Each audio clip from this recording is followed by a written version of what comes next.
নিজের স্বামী আর বেস্ট ফ্রেন্ডকে পুরো দুনিয়ার সামনে এক্সপোজ করার জন্য রুবাব বিশাল এক পার্টির আয়োজন করে। যথারীতি সেখানে রুবাবের বেস্ট ফ্রেন্ড নাতাশাও আসে ওর স্বামীকে নিয়ে। রুবাব নাতাশার স্বামীকে দেখেই বলতে থাকে, আমার শুনে খুবই খারাপ লাগলো, তুমি তোমার বউকে ভালোবাসা আর অ্যাটেনশন দিতে পারছো না। বউকে ভালোবাসা দিতে না পারলে বউ তো অন্য জায়গায় মুখ মারবেই। এই কথাগুলো শুনে নাতাশা আর আদিলের মুখ শুকিয়ে যায়। নাতাশার স্বামী রুবাবকে প্রশ্ন করে, এসব তুমি কি বলছো?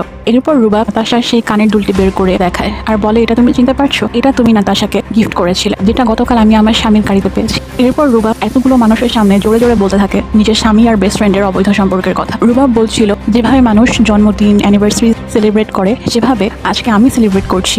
আমার এটা জানা যে আমার স্বামী কত বড় একজন ধোঁকাবাজ আর বেঈমান। এরপর রুবাব আদিল আর নাতাশা কোন কোন রেস্টুরেন্ট এবং হোটেলে গিয়ে প্রেম করত, কতবার দেখা করেছিল, একে অপরকে যেসব রোমান্টিক মেসেজ পাঠাতো, এমনকি আদিল নাতাশার পিছনে কত টাকা খরচ করেছে সে সব কিছুর প্রমাণ বের করে সবাইকে দেখাতে শুরু করে।